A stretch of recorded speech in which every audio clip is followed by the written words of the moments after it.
Good day, I'm Miss Michelle Pintoy, and in this video I will be discussing to you about advanced college algebra, which includes set of real numbers, exponents, absolute value, polynomials, and radical. The set of real numbers. Sets is the collections of well-defined and distinct objects, and these objects is what we call the elements or members of the set. The roster method of writing of a set encloses the elements of the set in braces, which is written as the elements of set A is 1, 3, 5, 7, and 9.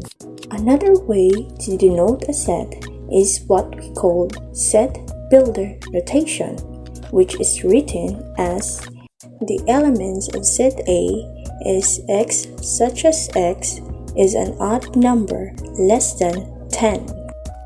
And now we will tackle about real numbers. The first one is what we call counting numbers or natural numbers, which is defined as the set of numbers that we use to count anything. Examples of counting numbers or natural numbers are 1, 2, 3, 4, 5, and so on. The symbol of writing counting numbers is written as the capital letter of N.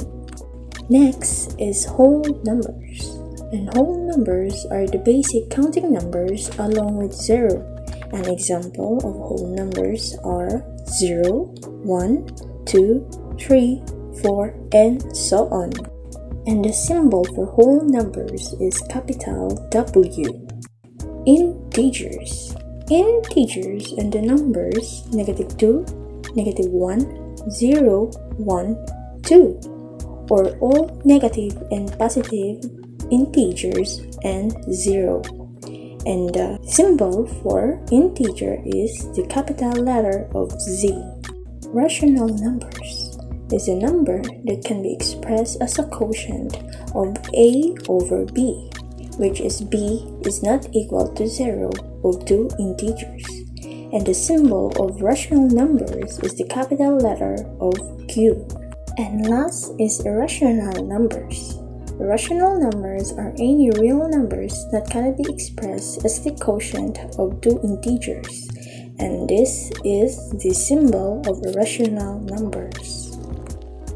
In this slide, you can see the real number line, and 0 is what we call the origin, and in the right side of the number line is what we call the positive numbers, while in the left side is what we call the negative numbers. Next is exponents.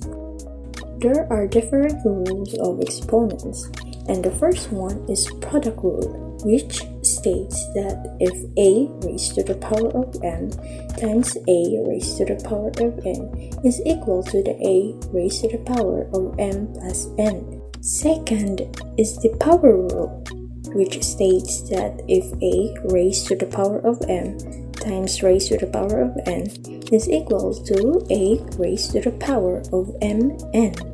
Third is the powers of product. A and b times raised to the power of m is equal to a raised to the power of m times b raised to the power of m.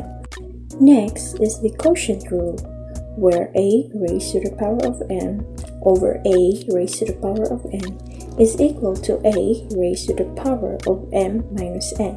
And you can only do this if m is greater than n, or if m is less than n, then you will do a raised to the power of m over a raised to the power of n is equal to 1 over a raised to the power of n minus m.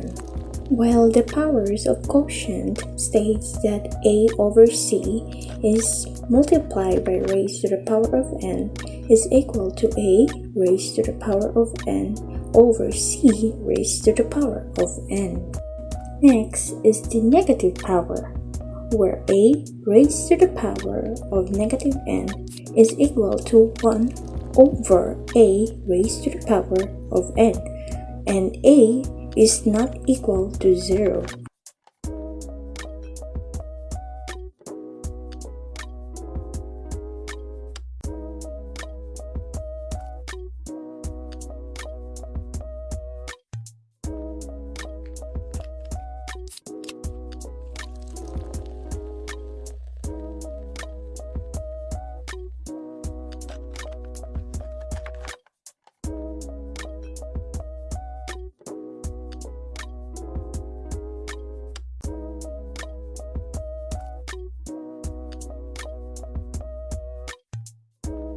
Now, let's talk about absolute value.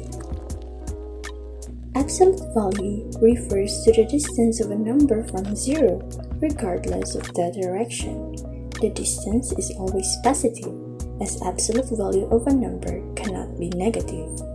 The absolute value of a real number x is denoted by the absolute value of x is the distance from x to the origin.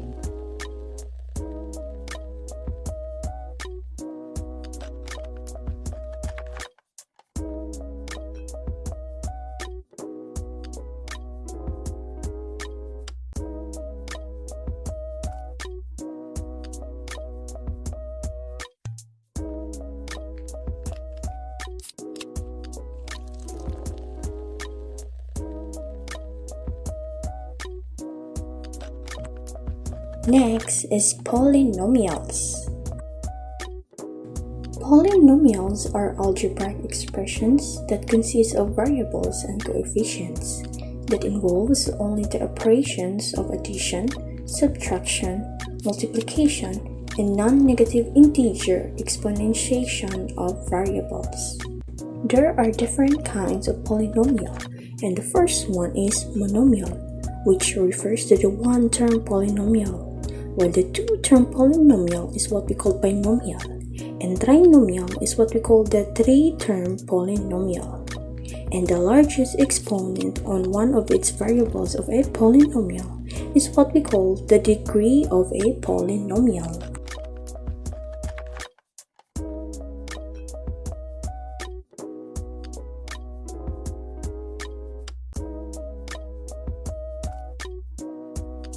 Now, we will tackle about radicals. Radical is the mathematical opposite of an exponent, the squared symbol that is used to denote square root or end roots. Next is radical expression, and radical expression is an expression containing a square root. Next is the radicand, a number or expression inside the radical symbol. And last is the radical inequality, an equality containing a radical expression with the variables in the radicand.